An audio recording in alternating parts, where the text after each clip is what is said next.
For the last 2 years, we've had a project on development and how do we stimulate the development of green buildings in North America as a standard for North America. As part of this project, there are several components we're looking at. One of the components is very, very important. It's financing. How do we fund these projects? Because we've got some major programs. You know some of these programs, but how do we stimulate funding, facilitate the funding for green building initiatives for the either reconstruction of existing buildings or the creation of new buildings? Another part of the project which will focus on the urban densification. I think Alan D'Souza, who is here from municipal sector, will be able to talk to us about that. We have another subject we will be looking at from Ann Edminster from California, who will talk about education and professional development. And there's another one subject for Mexico to deal with certification. Now, certification is very broad, but by certification we mean how do we harmonize the certification procedures so we get the same level of certification using the same standards, the same data, the same analysis, so that we get kind of a standard certification process for green buildings.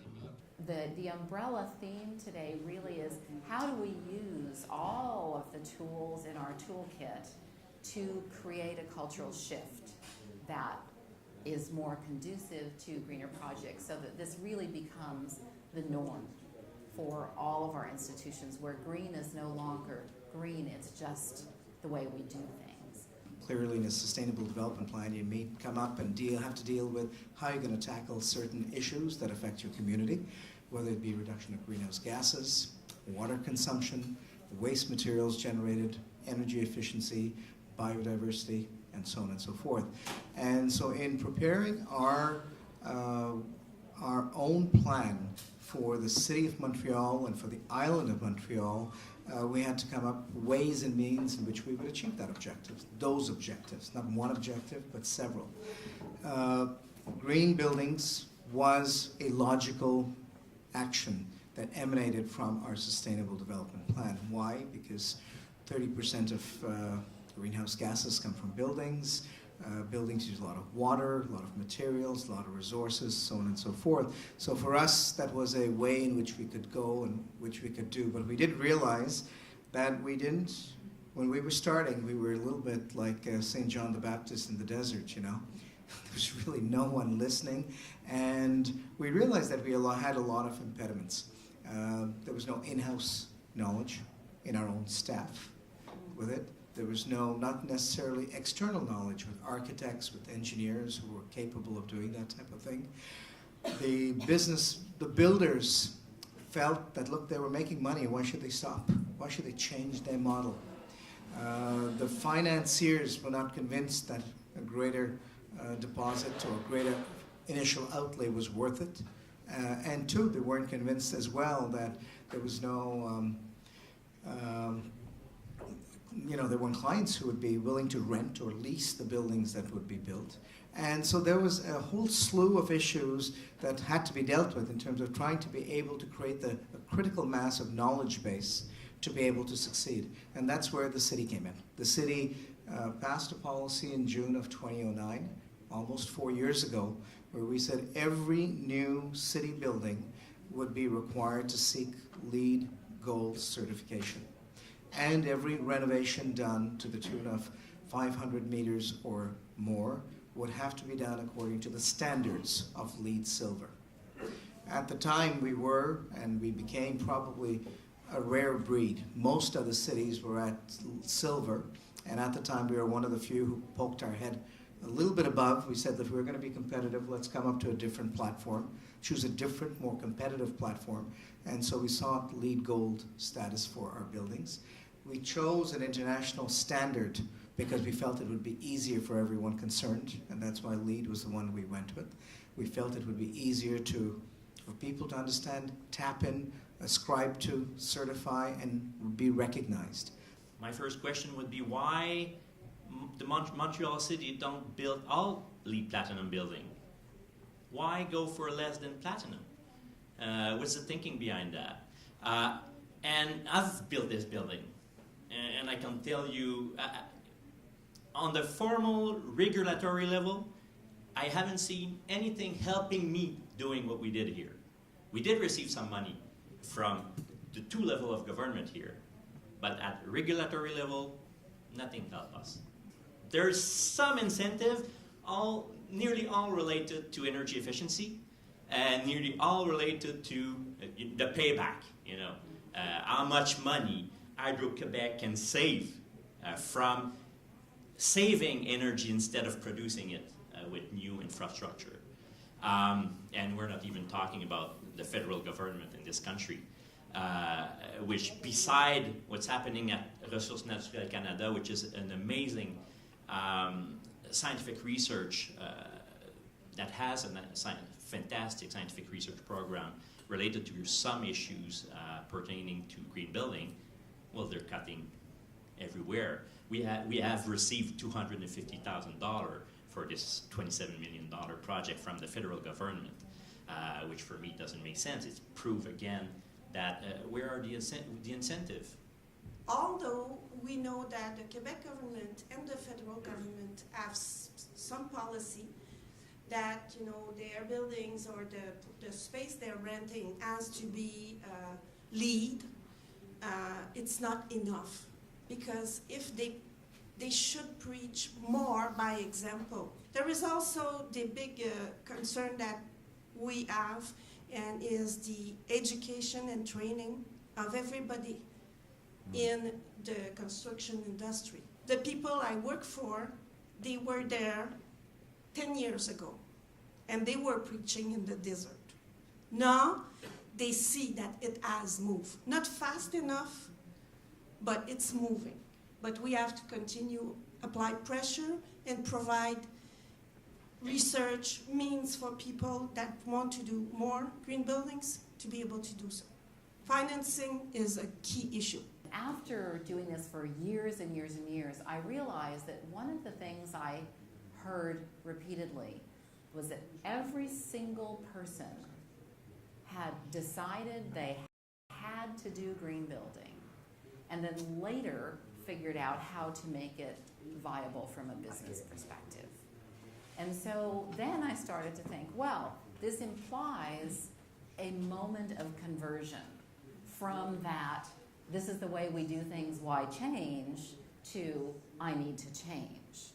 So then I started thinking, okay, well, how do we create moments of conversion for people? And I started asking colleagues in my industry this question: how do we create this conversion? And a lot of the answers that came back were around education, but also sharing our own stories of conversion. And I think that was one of the most powerful things I heard, as people talking about, this was my experience, this is how I came to green building, why it was important to me. So it's interesting, there's education, but there is also this element of evangelism, and advocacy and passion behind it. I think one of the things that we all need to look to is, how do we take what we know, solid information, but also our passions around this, and turn it into inspiration that we share with others. Inspiration has all different types of sources. Depends who you're talking to. When we're talking to the general audience, we'll talk about environmental issues and how big an impact their homes can have on environmental issues, and that's inspiring. But for the business sector, who make decisions about basically what's going in the ground, what's inspiring is profit margins. We don't have the same resource scarcity, which is our biggest challenge. It's come up already a few times. Electricity rates are just too low and don't give the public an incentive or building owners a huge financial incentive to do anything. So that's, I think it's our main challenge, as you say, at this point for us here is trying to make a business sense out of green building when we don't pay for water and very little for energy, and very little for materials. I mean, we produce most stuff like right here in our backyard. One of the things in California that works in our favor is we have for a long time had legislation pushing energy usage down. We have legislation that affects waste production, and we have drought conditions with great regularity. So, and also we've got a lot of stormwater issues, and so many of the things that LEED addresses and that all of our green building agendas address tend to be much easier to deal with in California because we are so accustomed to those constraints. A few years ago, a lot of people were working on their individual issues and succeeding and not succeeding. I mean, Maisons de Développement Durable was a success in terms of building, but everyone was kind of trying a lot of projects. And a few people here can attest to that.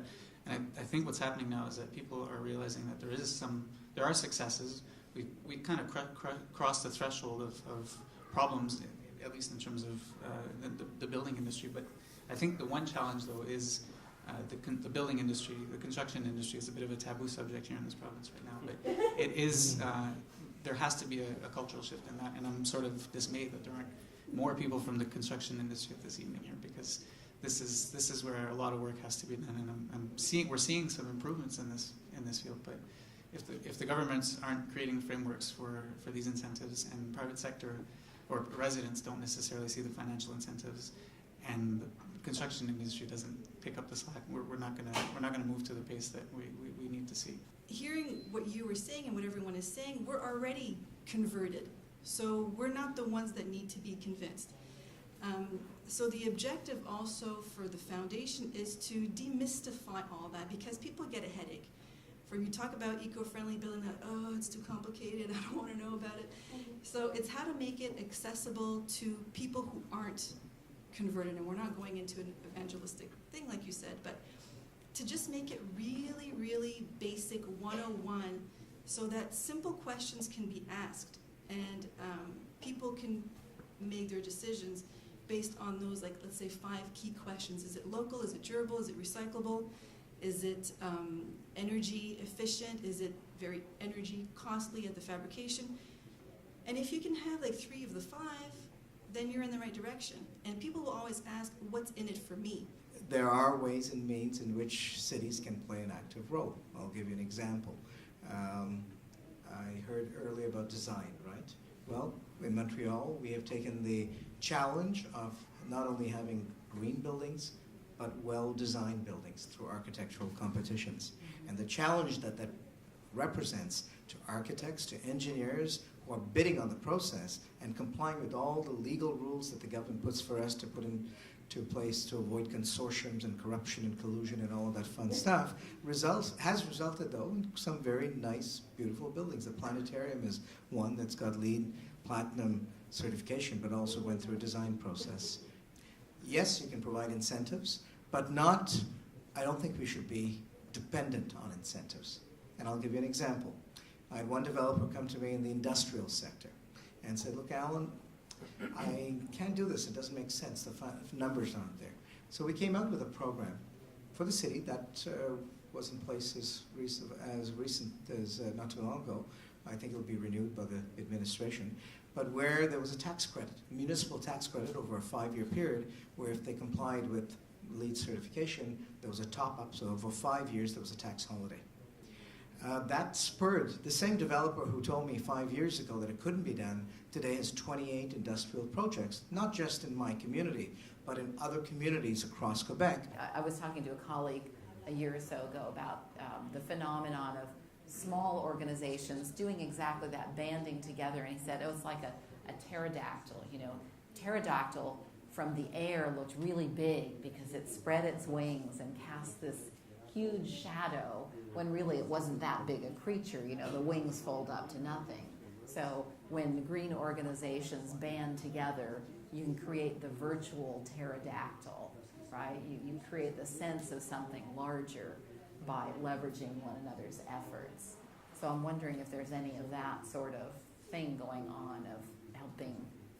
From the Ecologia Foundation, I think that Cohabitation we've done a lot of efforts for Quebec in the past years. When we met the organization for our lead project, it forced us to ask ourselves questions. All the steps force us to ask questions. First of all, what are the building materials? Is this the right decision? Why?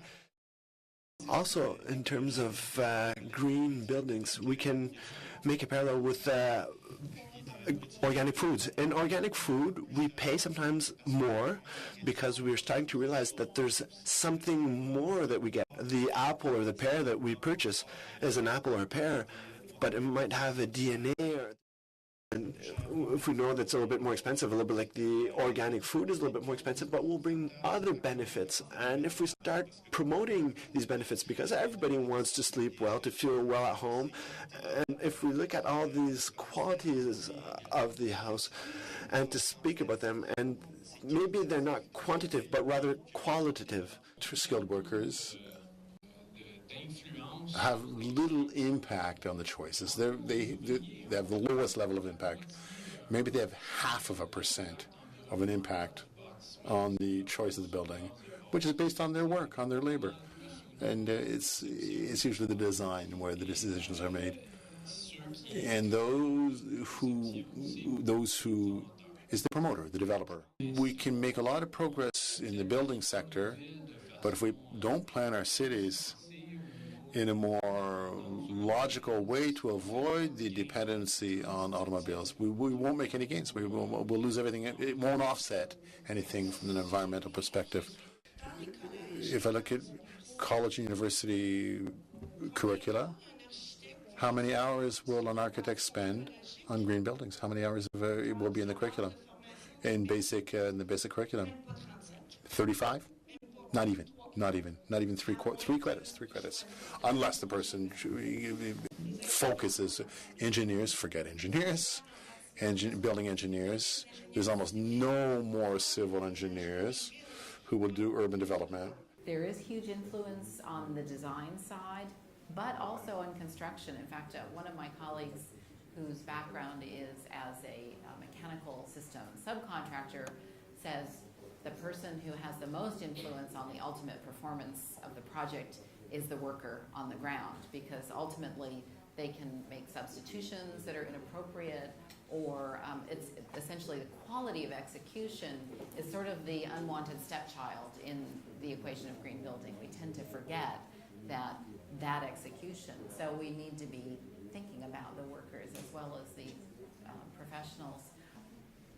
We don't have a financial challenge in the building industry and in the world. We don't have a technical challenge. We have a cultural challenge. If you accept that, of course, you have to conclude that there's no one thing you need to do. There's so many spots, so many targets. So education is certainly one target. The skills of the worker is certainly one target. Financing is certainly one. Subsidies. I dream of the day when the green economy receives 1/100th of the subsidy that the oil company receive. But those things are not important as compared to the change in the culture. And the culture is in our head. For many people, green is just energy efficiency, basically. In Quebec, we don't talk about water. We're not interested by water at all. Like it doesn't exist, or there's too many of it. So we need to change the way we think about life. We go back to your example, who were great about our organic food.